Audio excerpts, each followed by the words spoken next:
I'm excited for our next presentation. Kylee Varga works in human resources at Westminster Tool.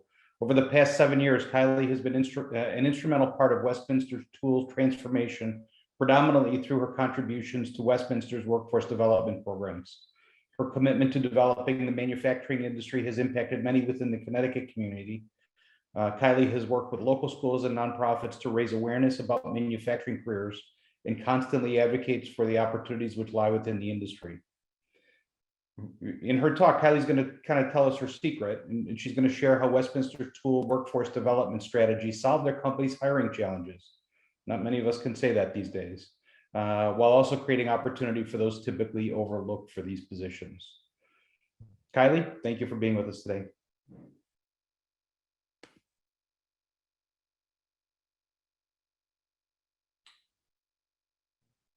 Pat, thank you so much. Sorry for that little bit of technical glitch right there. We've all been there. I'm just trying to get there we go. All right, looks like I'm Perfect. all set. It looks great. Thank you. Thank you so much. Hi, everyone. As Pat mentioned, I am Kylee Varga. I work in HR here at Westminster Tool. I also head up a lot of our community relations initiatives as well. Personally, my husband and I, we own a small farm with my brother-in-law and sister-in-law, and that takes up a lot of my non-HR, non-working hours.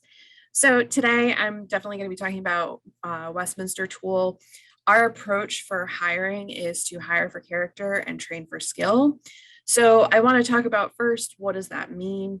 Why is it our philosophy, and sharing, how we've actually accomplished this. For anybody who is not familiar with Westminster Tool, we are a manufacturer located in Plainfield, Connecticut. It's a little chilly here today. We manufacture complex injection molds, composite tooling, high performance component production, typically for medical, aerospace, a little bit of consumer packaging industries. And we're also AS 9100, ISO 9001, and ITAR registered.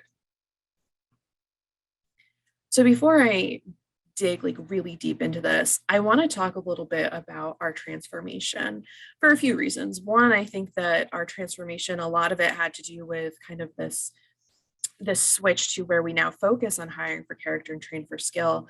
But also too, this has been at least, we're seeing the rewards of it now 10 years later, but we were really in the thick of this journey for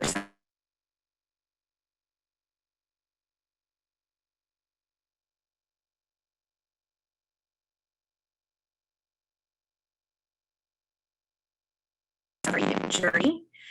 And quite honestly, even if you just take away one thing and you're able to, apply that, that's awesome.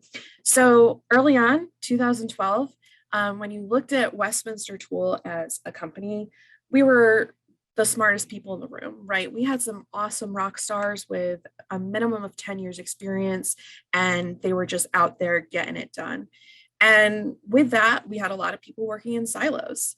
We had a very hands-off manufacturing approach. We built our molds to spec, and we were kind of done with it. Our average age was 50, and we really weren't able to find skilled talent. And I'm sure that if I could see all of your faces, you would all be nodding your heads in agreement that this is definitely something that you've struggled with. So fast forward to 2022, I'm going to start from the bottom. Our average age at Westminster Tool is now 35. So we're no longer the smartest people in the room, but what we are is the most curious people in the room. And we're always trying to learn. We're always trying to serve our customer better. It's all about that getting better and building not only the company, but also too, all of us individually building our own careers. We have a very proactive hands-on manufacturing approach, and we're doing all of this with a workforce where 41% of the people only have a 9-month certificate from our local community college. So very much entry level. So now I finally feel like I can really talk about what hire for character and train for skill is now that I've given you some of the background.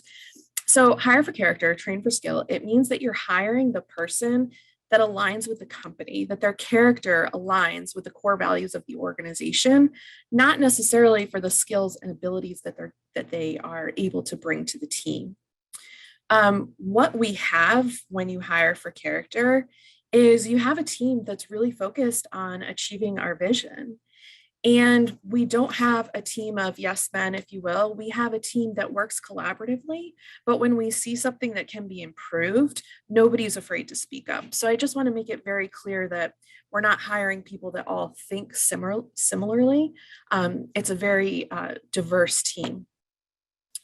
Once we find that person that we're hiring for character, this usually means that we are hiring somebody with limited to no manufacturing experience. I can easily say that at least 95% of our hires annually are entry level. They may not have ever even been in a manufacturing environment before. So it's really important that we have a dedicated program that's committed to developing people's skills, which here at Westminster, we call our Westminster Academy. So kind of the why we take this approach, I'm going to talk about the creation of the Westminster Direction and then the lack of skilled applicants. So part of our transformation in 2012 was creating the Westminster Direction.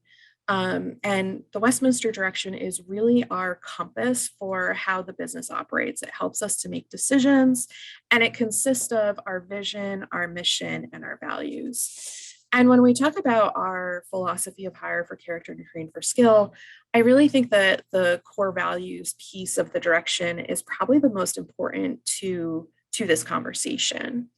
The core values are the items that define the character that we're looking for in a new hire.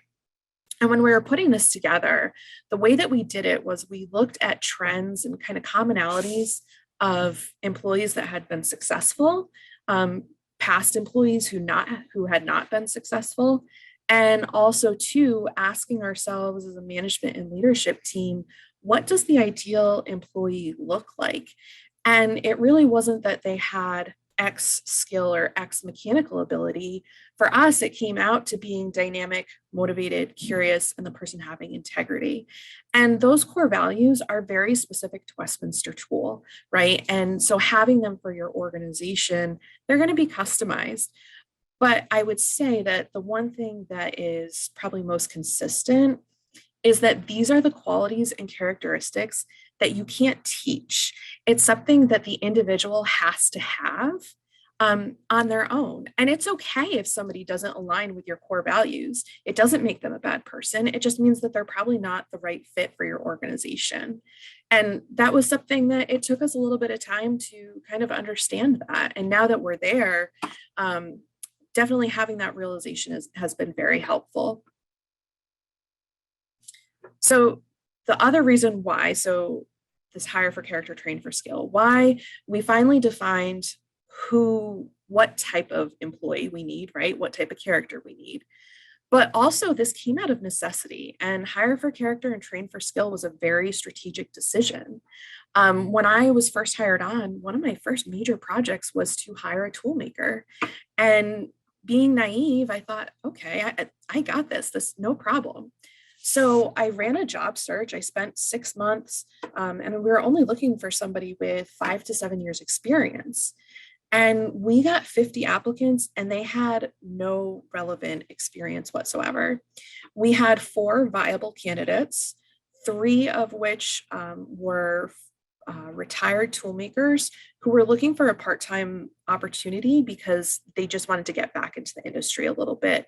And quite frankly, that didn't fit the growth needs that, the Westminster Tool had.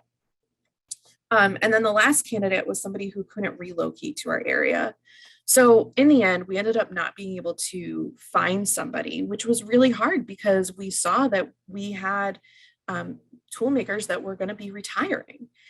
And what it came down to was, okay, if we can't hire skill, we have to be able to teach that skill, and we have to be able to do it internally and kind of not rely on other training facilities, schools. We can't rely on the workforce. We have to build that talent ourselves. So if I kind of fast forward a little bit, we had, after we went through this shift, we ran a job search and we were looking for somebody with entry level experience. In 2 months, we had 150 total applicants, and we had at least 10 who aligned with our core values. So what we're seeing is that instead of having a very small population that you can hire from, by not needing skilled employees, you've opened up that talent pool drastically.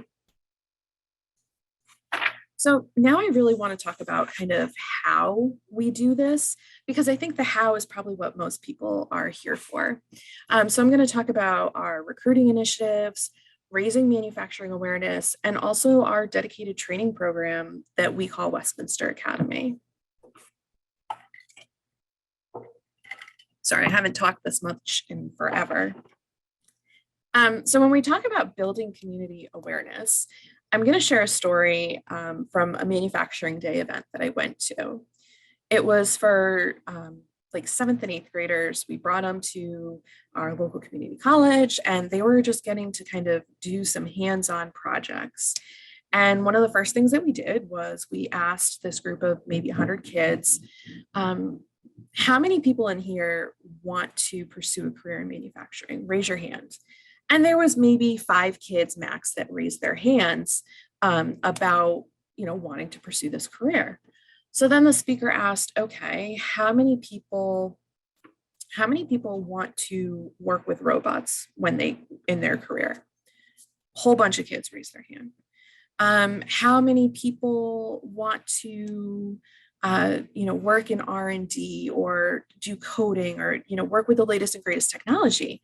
And like every kid raised their hand. And it was so eye-opening that how important it was to build this community awareness. Because if you are not getting people that are interested in manufacturing, if you're not creating that network of potential applicants, well, then you're not going to be able to hire for character. You're going to have to hire whoever is going to apply, right? And that's why we take building that community awareness so important. It's just such a focus of ours. A lot of people misunderstand what advanced manufacturing is. Pre-COVID, we would have tours where we would allow students, and probably most importantly, their parents, come in, tour Westminster Tool, see what a day in the life looks like, and also to learn about that career path. The other thing that we've started to do is emphasizing 2- and 4-year education. That is something that parents really hold near and dear and want that for their children. And so what we've done is we've kind of flipped the script from, hey, you don't need any post-secondary education to, join the Westminster Tool team. What we've now said, and we did it previously, but we never really talked about it, was, hey, come join our team. You can work part-time. And while you're working part-time, we'll pay for your education. If you want to become a designer or an engineer, or maybe you want to become a CNC machinist, let us take on that financial burden for you and come work with us. And that's been a really important message too. And, I don't think I can stress this enough, is really educating what a manufacturing career is and how it aligns with somebody's aspirations. The second thing is becoming an employer of choice. So when somebody thinks about their dream job, we want them to think Westminster Tool, that's where my dream job is. And one of the ways that we do this, in addition to building that community awareness, is we establish internal champions that promote Westminster Tool. And it was really interesting because in the last presentation, Jennifer was talking about internal champions. I think she might have used a different word, but it's the same concept, right? You want somebody that's going to be promoting your business. So I spend a great deal of time developing relationships with teachers, principals, guidance counselors, not only at, middle school, high school, but also trade schools for one, but also two, our local community colleges have phenomenal manufacturing training programs. And I'm educating everybody there about Westminster Tool. So the great thing about that is these internal champions, when they see an absolute rock star in their class, they're saying, hey, you should really check out Westminster Tool. Here's Kylie's contact information. I think that you would really enjoy working there. I think that, you could bring to the team, you would fit in with their team. And then also too, champions, these internal champions, they don't have to just be people on kind of the outside, if you will. I'll give you a great example. One of my colleagues, Brittany, she's been with us just under 2 years, and she's currently taking a blueprint reading class. And every week she goes into that class, and at some point she's talking about what she does at her job, and oh, hey, there's this cool thing. So it's these internal champions are people that are really talking about the benefits of being an employee at Westminster Tool. And I think finally, always engaging. This is kind of like an unintended, excuse me, glitch, I guess, but we're a small company. We can't hire all of these awesome people that we're meeting, right? But that doesn't mean that in another 6 months, 6 years, whatever the time frame may be, it doesn't mean that we won't have an opening that they would fit.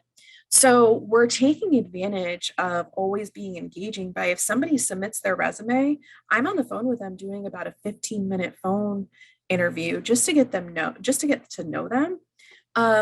And then I'm educating, hey, this is, these are the expectations. This is how you can continue to stay in touch with me if you do want a future opportunity. And in some cases, I've honestly said, hey, you need a job right now. I know that this XYZ company is currently hiring, and I think your skills might be a great fit. People remember how you made them feel. So that's just another way that I can help Westminster Tool be an employer of choice for more people. We also reach out to past candidates. So again, somebody applied, 2 years ago. We didn't have an opening then. We have one now. I'm reaching out to them. Hey, do you want to update your resume? We have an opening. And it's really, again, it's getting people to say, it's one, making them remember the Westminster Tool brand, but it's getting more people to think of Westminster Tool as their employer of choice. So we want to hire for character. I'm going to back up real quick. The importance of all of these recruiting initiatives is that you have to have people in your pipeline so that you can look for people that really align with the character that you're trying to hire for. So I just want to make sure that it's clear that that's why recruiting is so important to this philosophy. So when we talk about hire for character, I talked about how we interview at least 90% of our applicants, and you can't judge a book by its cover. The resume only gives you a small snapshot of the individual, and you really don't get the opportunity to hear the pride in their voice when they talk about, a project that they recently completed, or you don't get to learn about, okay, this is a problem that, that I solved, and this is how I worked through it. If you're not interviewing people, you're not getting that opportunity to, really understand them better. The other thing with a resume and interviewing, I truly believe that interviewing is probably the most important part to making sure that you're getting the right person, is to not focus on hypothetical situations. It's to understand the person's previous experiences and how that may align with your core values. So for example, something that I like to ask is, hey, can you tell me about a challenge that you recently faced, and how did you work through it? How did you solve the problem? And what I'm trying to find out is, how curious are they? Did they shut down, or did they ask their manager for help, or did they work through it? All of those are helping me to understand how they would align with our core values. So I just can't emphasize enough the importance of taking time to do an interview, even if it's a quick 15-minute phone interview. I will say that we do, I say it's 2.5 interviews. So we have the 15-minute phone interview, that's about the half. And then the other two, all candidates have to interview with 2 other members of the management team before we make our selection process. And that helps all of us to get a better understanding of the person.